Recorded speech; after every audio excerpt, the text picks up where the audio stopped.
Welcome to Furniture Clinic.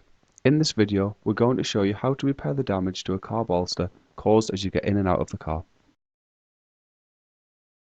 You can see how the leather is scuffed and faded, but with a little time and effort, this damage can be repaired to look like new.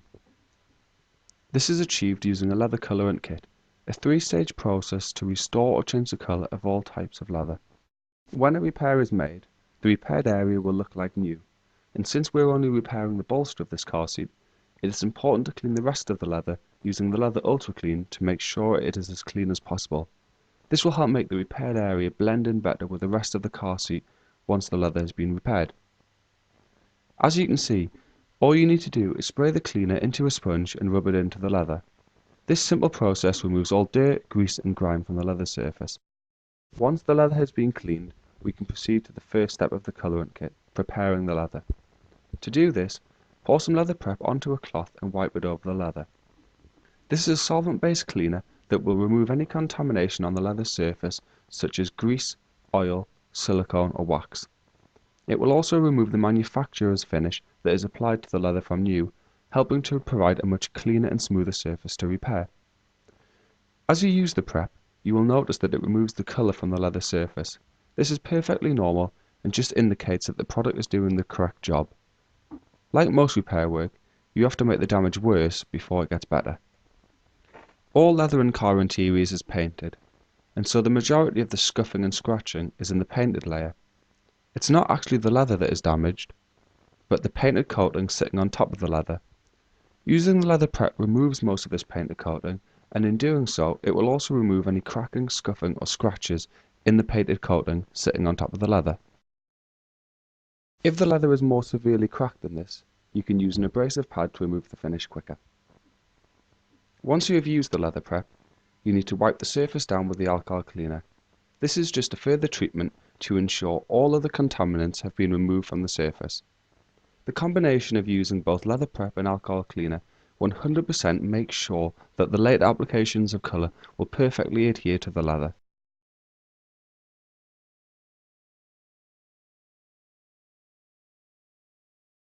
For a perfectly smooth finish, give the leather a gentle rub over with 1200 grit sandpaper. This will help to further reduce any damages, and it will also remove any residues from the surface to ensure a lovely finish when the colour is later applied.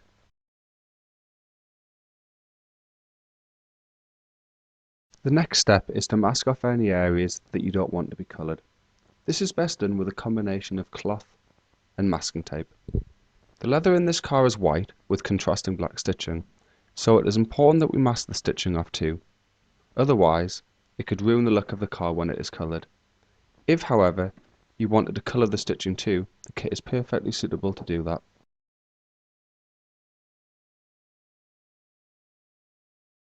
The next and most exciting step is to apply the colour. Each bottle of colour is made up of several different colours, and so it is very important to shake the bottle thoroughly to make sure they all mix together properly. The colourant is applied to the leather with a sponge. To do this, put a small amount of colourant onto the sponge and gently rub it into the leather. The first coat is applied this way as it helps to work the colourant into the leather, making sure to reach all creases and hard to reach areas. The aim of the sponge is to create a base for the spray-on coat to adhere to. We're not looking for perfection at this stage, so don't worry if it looks streaky or smeary. Either let the colour dry naturally or dry it instantly with a hairdryer. We now set the airbrush up, ready for spraying the colourant onto the leather. There are 4 pieces to the airbrush: the airbrush repellent can, the hose, the can adapter and the airbrush itself. Firstly, connect the airbrush hose to the can adapter and then attach the adapter to the can. All pieces screw together. You then attach the other end of the hose to the underside of the airbrush and make sure that you tighten all fittings as tight as possible to prevent any leaking. The airbrush kit has been designed to be as easy to use as possible, and as you can see, only takes a minute or so to put together. At one end you have the can of propellant, which is used to power the airbrush. The can then releases pressure through the hose that comes out of the airbrush to spray the colourant onto the leather. When the airbrush kit has been set up, Take the glass jar off the airbrush using the easy release function so it can be filled with colorant. Shake the bottle again and pour a small amount of colorant into the jar. It looks like a small jar, but surprisingly, it holds enough colorant to spray a full seat squab of a car. Reattach the glass jar to the airbrush and then screw down the screw on top of the can to release the pressure through to the airbrush. Our best advice is to test the spray pattern against a piece of cardboard first to make sure it is spraying well before proceeding to spray the leather. Once you are happy with the spray pattern, you can then start to spray the car seat. The car we're repairing is a Range Rover, and we have all modern colours for this and many other car colours already match in our database. To check to see if we have your colour, visit the colour chart section of our website. If we don't have your leather on file, simply send a piece in to us and we'll do an exact colour match on it for you. When you're ready to spray the leather, angle the airbrush about 6 inches away from the surface and spray the colourant onto the leather, moving slowly from side to side. When you're spraying the leather, spray in short bursts, releasing the spray at the edges. This avoids building the colour up at the sides of the repaired area. Once you have applied the first coat of colorant, dry the area off with a hairdryer or allow it to dry naturally.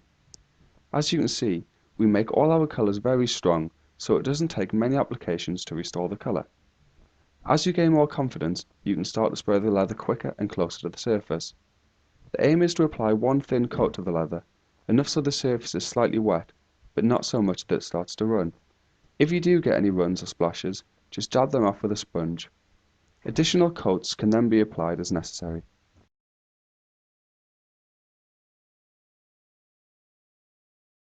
The next and final step is to apply the finish. This is applied with an airbrush and is available in 5 different sheens depending on how shiny or how matte you want the end result. The leather on this car is quite dull, so we'll be using the matte leather finish to seal the colour in. Matte will also reduce the shine of the colorant, making it blend in better with the surrounding leather. The leather finish seals the colorant in, providing an additional level of protection to the leather. This ensures that any repairs done with our kit stand up to the test of time. And for extra peace of mind, our products have been tested by the BLC Leather Technology Centre to confirm they meet the British standards with finished leather. Shake the bottle of finish thoroughly and pour it into the glass jar, ready for spraying onto the leather. The finishes are thinner than the colorant, and so they will spray out of the airbrush quicker than the colorant. For this reason, when spraying the finish onto the leather, you should spray it on from a distance of about 10 inches away from the surface. Apply the same thickness coat as the colorant and dry it off with a hairdryer. We advise applying 3 coats of finish for thorough protection from scuffing, scratching and staining. You can also let the finish dry naturally, but it is important to make sure each coat is dry before applying the next. The surface will be thoroughly dry within 30 minutes and ready to be used. However, the finish will continue to strengthen over a 3-day period before it is at its strongest. This repair has taken about 30 minutes to complete, and as you can see, the interior looks like new again.